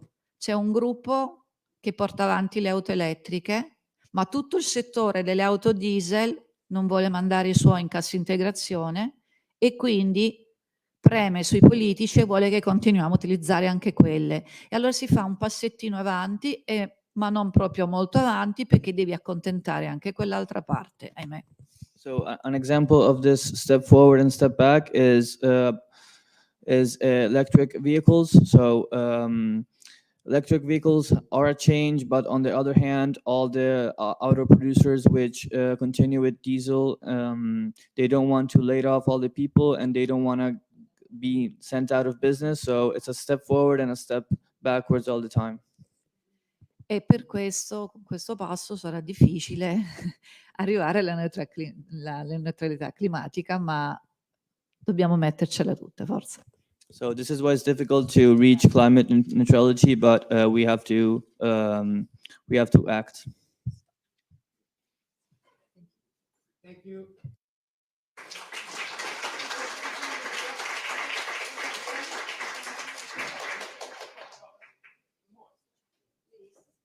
No, sono io che sombriavo. We have a no, this is Latino. Aulico. We had a video recorded by Philip Lamberts, but I don't know who is it, and Tommaso is busy with something else as always, but we should have this video contribution. Good evening, everyone. You cannot imagine how much I deplore the fact that once again I will be missing Pisa. The last time I tried, I was with a family and we stopped in Lucca, never to continue the trip. So this time I'll miss again. But at least I'm glad that I can share with you a few thoughts about the disconnect that we see between science and policy making. It's been 50 years now. I think I was 7. When the Club of Rome released its report delineating the limits to growth, basically saying, well, this cannot go on, basically, because, well, we are living in a certain ecosystem that has, limits. And of course, we have to do something with that science. And 50 years on, it's still like, well, we have not taken the right turn to make sure that we would ensure that our societies would function within the biophysical limits of the planet. So the science has been there, and you might say, well, maybe the Club of Rome did not have everything right, but meanwhile there's an increasing corpus of evidence that shows that indeed, because of the thermodynamics, because of the laws of nature actually, no, you cannot carry on like that, basically consuming, wasting resources and energy like we do it. So the evidence is there. The evidence is there. Why on earth is it that we didn't start the transition, which could then have been a smooth transition, back then 50 years ago? And that still today, in Europe, we start taking some measures to counter, well, not to counter, but at least to take into account some of those physical limits. So it cannot be a lack of knowledge, because the knowledge is there. So there must be something else. One might say, well, maybe it is because we have a problem with our political class, that increasingly in many member states and across the world, the political class has grown totally disconnected from reality. I mean, in many cases, politics is a career that people do for life. And believe me, I've been in the European Parliament for 13 years. It is a very comfortable bubble. And you can stay within that bubble and basically ignore a lot of what is happening outside. Only to some extent, but, well, to a reasonable extent. So the disconnect between politics and science may be due to the fact that, indeed, this is a sort of sociological body that can function without too much connection. But that's only part of the explanation, because I would say that, well, I'm an engineer by training, I minored in economy, but there's one discipline that has become dominant in prescribing policies, and that's the economics discipline. And within economics, it is not, how should I say, it is a certain school of economics that has become dominant, and this is the neoclassical school, basically what we call the orthodox, what I call the neoliberals. They have taken over the discipline. So based on the Homo economicus, that indeed technology will allow us to basically ignore the laws of physics, the laws of chemistry, the laws of biology, and that basically the sky is the limit. And again, you might say, well, how come? How come? Well, because I do believe that behind all of this are power relationships. In other terms, the wielders. I mean, it's not as if I can summarize, what happened over the last 50 years, and especially I would say the last 35 years from the neoliberal revolution, it's not like this is an aberration. This is the result of conscious choices that have losers, of course. I would say most of humanity, most of the ecosystems are losing on that, but they are winners. They are winners. And those winners are actually wielding the levers of political and economic power. And those two are very narrowly interconnected. Of course, blatantly in the US, less blatantly in Europe, maybe, but the connection exists. In other terms, if we were to take into account science, well, that would lead to very different choices that would basically suppress the possibility for the winners of this system to continue extracting a rent from the planet and from all living beings on this planet. That is the main reason. So as long as we ignore the relationships of power and the force of exploitation, then we are going to miss the point. And of course, I know that many believe that, well, if only politicians would know the reality, then they would take the right decisions. No, it's not about lack of knowledge. It's about incentives, about the fact that indeed, when you are in positions of power, you may think, and believe me, I've met people like that actually when you look at your life expectancy, well, it's better not to change because basically you reap the benefits of this extractivist or productivist system. And this is why I'm saying, well, of course, we need to explain the situation, but actually we need to change the composition, I would say, of the bodies who take the decisions. Now, the good news is that indeed there's pressure on us policymakers coming from those who wield economic power, that's obvious.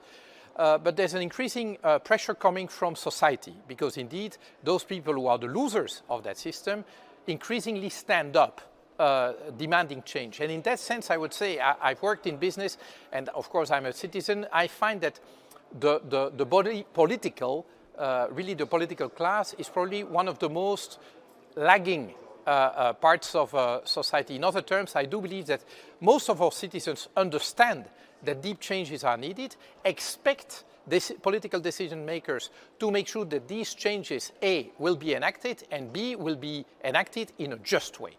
That is that people will need to contribute according to their capacity and not according to their power position into the system. So the expectation is there, but indeed the pressure of those who resist is still very strong. We are witnessing that day in, day out at the European Parliament. You know that, and maybe I'll finish with that. I mean, 3 years ago, when Jean-Claude Juncker, the previous Commission President, bade us farewell, he reflected on his 5 years at the head of the most powerful policy-making body at European level, the European Commission, and for 25 minutes he spoke without uttering the word climate or the word environment. And mind you, the COP21 in Paris happened under his watch. So this is the arch example of someone for whom planetary boundaries simply don't exist. It's not an issue. It's not a problem, it doesn't exist. Now, we are lucky now to have Ursula von der Leyen leading the Commission, and indeed, a Green Deal has been started, which indeed is not the cure to all evils. Anyway, it's already too late for that. There's still very important blind angles in the European Green Deal. I would mention the common agricultural policy, the trade policy, the financial regulation policy. These are three blind angles that are massively important and are still unaddressed, but at least there's stuff going on. But these legislations are meeting huge resistance in the name of, yeah, okay, it's nice to deal about climate, but not at the cost of our economy. Come on. I mean, if our climate goes berserk, there will be no economy, simply. So if you really want to preserve the economy, if that is your preoccupation, then you have to do something about planetary boundaries. So we are advancing slowly, too slowly, but at least we are moving forward and no longer stuck in a morass of denial, actually. So that's the good news. That's the good news. But then again, a lot will need to be done in terms of exerting pressure on the political decision maker, because for too many of us, I see that still around, you know, these issues are not life and death issues. They are just issues like any other. And when you know it's a life and death issue, you put it at the very top of the priority. Now, I'll finish by just saying that, yes, it's true that von der Leyen calls the European Green Deal or new growth strategy, believe it or not. Well, maybe she can get away with that, but I do believe that if we really want a Green Deal in Europe, well, we will need our economy to shrink, and for its impact to shrink on nature and on our environment, yes, the size of the economy will need to shrink one way or the other. That will be the result of our policies. But okay, we will. I wish you a very good debate. I'm really sorry again not to be with you, but I'm sure that we will find an occasion or another to continue the debate. Thank you.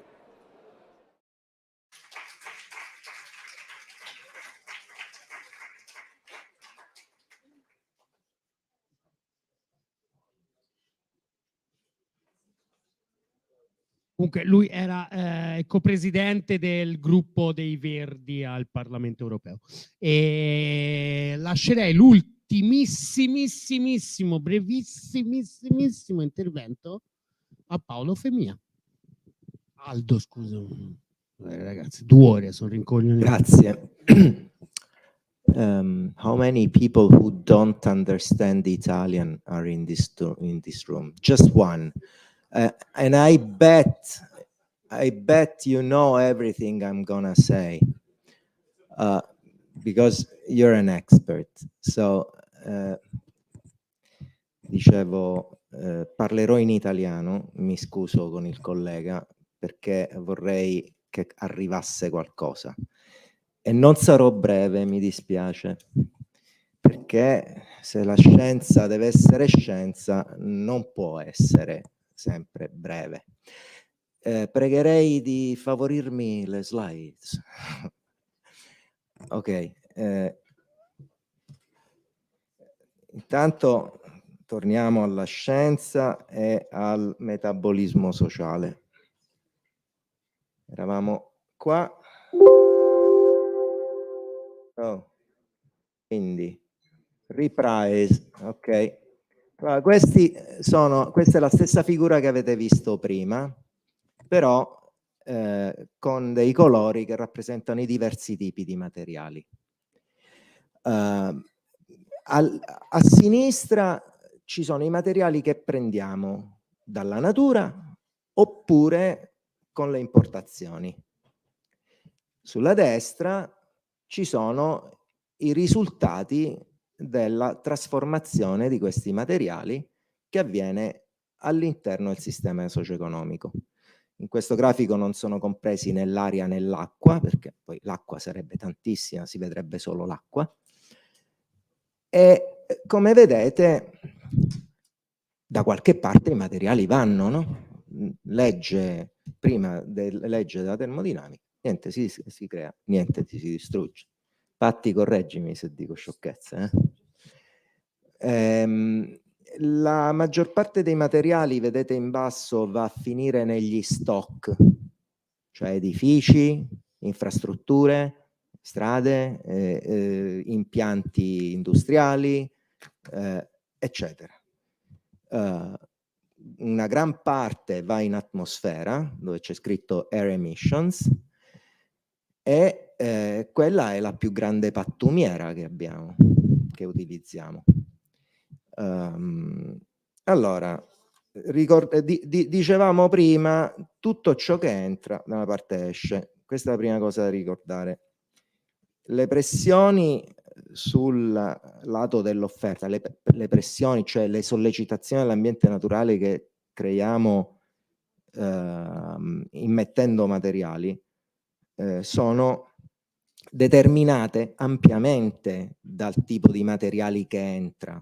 Cioè, se io prelevo dalla natura o importo combustibili fossili, posso fare sostanzialmente 4 cose.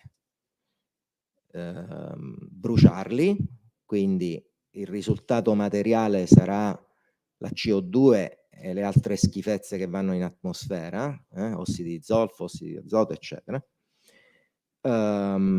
Bitume, cioè, lo metto sul terreno e impermeabilizzo. Collegate le cose che dico alle domande che avete fatto e sentito. Plastica, nel mare, eccetera, eccetera. E prodotti chimici, fertilizzanti, pesticidi, roba non proprio sana. Non c'è scappatoia.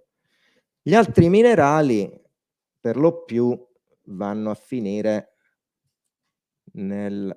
dunque, no, questa non è la figura giusta. Vabbè, gli altri minerali per lo più vanno a finire sul suolo, come edifici, infrastrutture, eccetera, eccetera. Ha un costo ambientale tutto questo, perché vuol dire frammentare gli habitat, di nuovo impermeabilizzare il suolo, e disturbare i cicli della natura in vari modi. Pensate al ciclo dell'acqua, no? Dove il suolo è impermeabilizzato. Poi c'è la biomassa, che è molto flessibile, si può fare quasi di tutto con le biomasse, ma non si può fare tutto allo stesso tempo, e soprattutto ci sono dei limiti a quella che si chiama appropriazione umana della produttività primaria. Cioè, la produttività primaria è quello che la natura riesce a trasformare in materia organizzata biologicamente utilizzando l'energia del sole. Le piante organizzano l'energia del sole, e ci sono limiti fisici, non possiamo prenderne più di tanto, altrimenti scompaiono le piante e scompare la vita. Quindi non si può fare tutto allo stesso tempo, le biomasse vanno usate saggiamente. Più è grande questo metabolismo, più gigatonnellate, miliardi di tonnellate di materiali, perché di questo si parla a livello globale, movimentiamo, più abbiamo bisogno di energia, ma l'energia di nuovo non viene da sola, e quella che usiamo non viene dal sole. La produzione di cibo attualmente non è sostenibile per come la facciamo. Fare l'energia rinnovabile richiede dighe, terra, grandissimi, enormi buchi nel terreno per mettere dei pali larghi decine di metri e cioè larghi diversi metri e in profondità di decine di metri, quindi anche lì vai a interferire col ciclo delle acque. Devi costruire delle strade per portare le turbine in cima alle colline.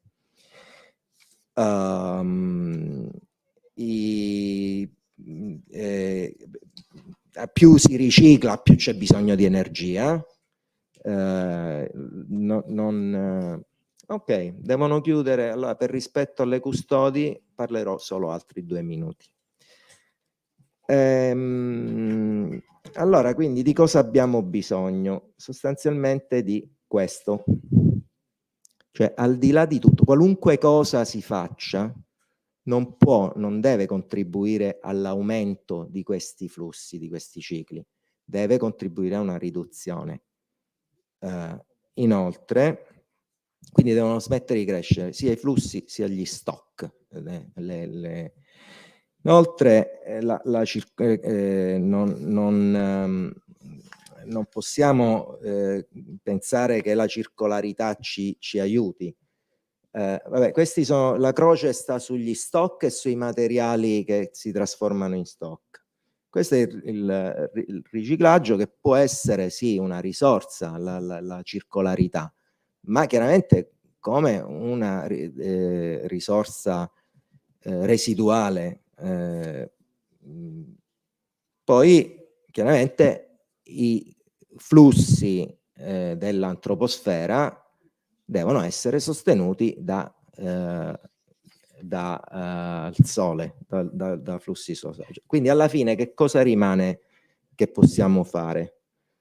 Adesso queste sono le varie circolarizzazioni, non ho tempo per spiegare. Queste sono le proiezioni di quello che succederà ai flussi di materia se continuiamo sul percorso nel quale siamo. E questa è la soluzione. Dicevo all'inizio, ho imparato 3 cose a scuola di mia figlia. Una è che siamo messi male, un'altra è che c'è speranza.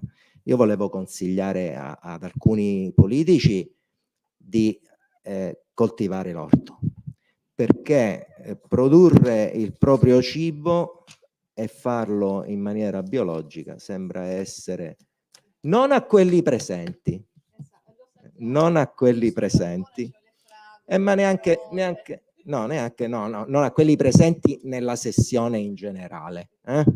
Ok? Quindi benefici. Ti ringrazio Tommaso, avevo detto 3 cose, ho imparato, l'altra è che pure i bambini lo sanno ormai, quindi i nostri politici non hanno nessuna scusa.